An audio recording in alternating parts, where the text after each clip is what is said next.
Ya bir iki tane patates kızartması yemekle ne olacak ki? Önleyici ya da engelleyici. Bugüne kadar size kanserden korunmak adına söylenmiş olan şeylerin büyük bir kısmının bir geçerliği yok. Şimdi iki şeyi karıştırıyoruz. Bir tanesi bir tümörün varlığıyla ya da bir odağın varlığıyla kanser olmak aynı şey değil. Baktığınız zaman ben size söyleyeyim, şu bahçede bir şey bulmadan gönderebileceğim adam yok. Herkesle bir şey çıkartabilirsiniz.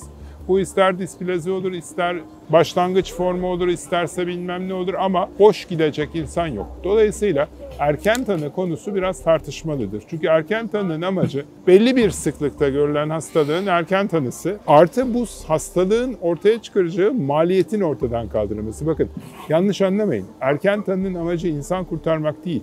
Bunlar ekonomik faktörlerdir. Erken tanının amacı tamamen hastalık maliyetinin ortadan kaldırılması. Fakat bugün bir meme kanseri için baktığımızda işte kadının memesinde bir tümör çıkmış. Bununla kadını ağrılarda gark eden, işte kilo verdirten, kemiklerine, bu tablolar aynı tablo değil. Ama patolog baktığı zaman ikisine de kanser diyor. Sonuç erken de yakalasanız, erken olmayanı da yakalasanız aynı tedaviyi veriyorsunuz. O halde yaptığımız şeyin, attığımız taşın, ürküttüğümüz kurbağaya ne kadar değip değmediğini bilmiyoruz. Ben o yüzden gereksiz yere böyle yıllık kontrollere gidelim, aman bir şey yakalanırsa hemen yakalansın ve erken tanısına gidelim düşüncesinin doğru olduğuna inanmıyorum.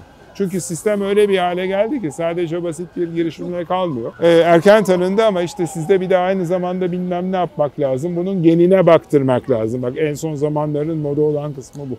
Ne kadar diyorsun? $3.000 yurt dışına gidecek diyor. $5.000'lığı da var isterseniz diyor. Bu başlı başına bir sanayi haline dönüştü. Bir endüstri, para döngüsü var. Herkes de bu para döngüsünden bir şekilde kendine düşeni almaya çalışıyor. Bizim yaptığımız erken taramayla, daha doğrusu taramayla yaptığımız hacmi genişletmek, iş hacmini genişletiyoruz. Bunların içinde hakikaten bir şey var, zannetmiyorum bir şey vardığını. Çünkü buraya benim daha çok gördüğüm hastalar gelip özellikle soranlar, tedavi olmak istemeyenler, reddedenler, reddiyeci olanlar, aklına yatmamış olanlar, onları ben genellikle izlediğim zaman da görüyorum ki hastalık bize anlatılan korkunç tablo falan gibi seyretmiyor. Yani nasıl bilmem ne çıkınca çok felaket olur diye insanların aklına girip onları korkutabiliyorsunuz. Bu da böyle korkutucu bir hastalık değil fakat sevgili insanlarıma ne söylerseniz de sorgulamadan yapıyor. Dolayısıyla sistem dönüyor.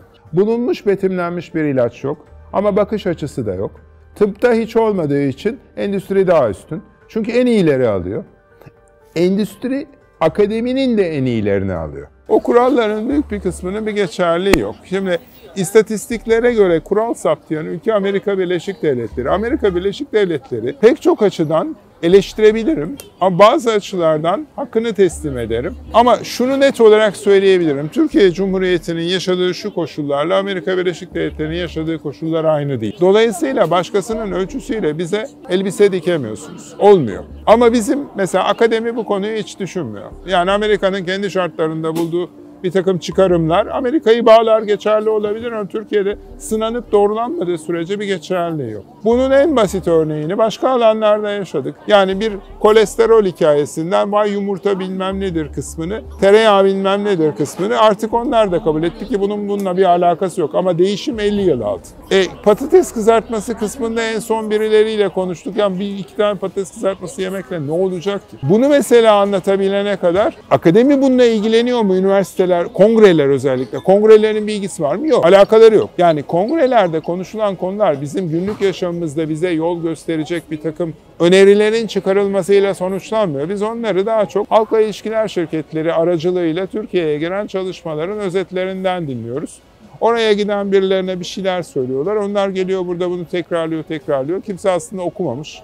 Ama bizim kongrelerimizin yani bizim paralarımızla yapılmakta olan ve ülkenin aslında aydınlanması, ileriye gitmesi için bir basamak oluşturan kongrelerinde ilgi alanında bu yok. Bu kongreler bunlarla ilgilenmiyor, vatandaşını düşünmüyor. Onlar daha çok hangi tedaviyi uygulayalım, ne kadar uygulayalım aşamasındalar. Önleyici ya da engelleyici. Bugüne kadar size kanserden korunmak adına söylenmiş olan şeylerin büyük bir kısmının bir geçerliği yok. Bir kısmından da zaten geçerli olsa da biz kaçamıyoruz.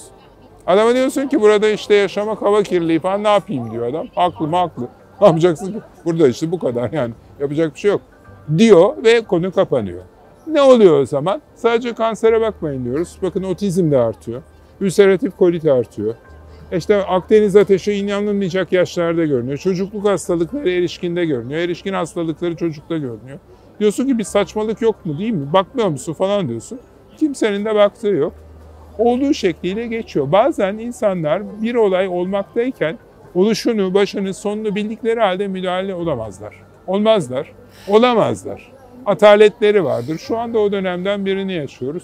Ne zaman kırılır? Böyle külli bir şekilde bu işin altına elinizi sokarsanız taşı yerinden yuvarlayabilirsiniz. Yapmaya çalıştığımda o.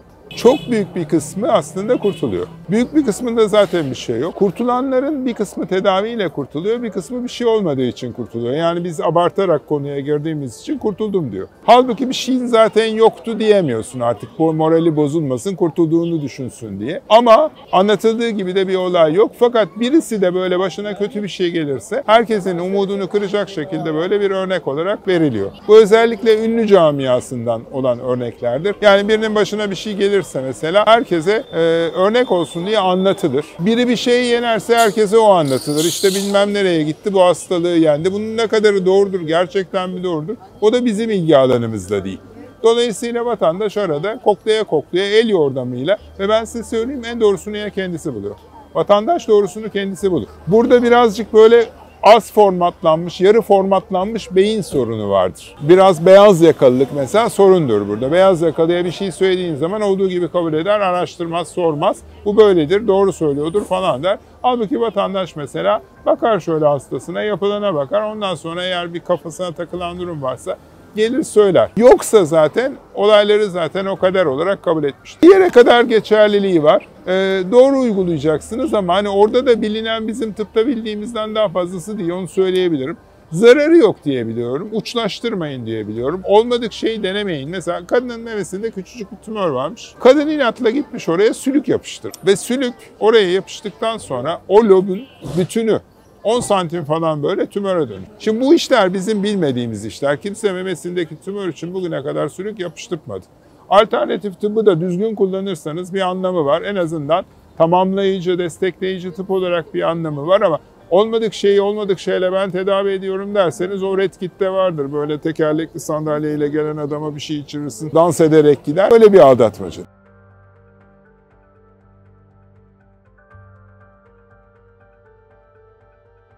Kurtulanların bir kısmı tedaviyle kurtuluyor, bir kısmı bir şey olmadığı için kurtuluyor. Yani biz abartarak konuya girdiğimiz için kurtuldum diyor.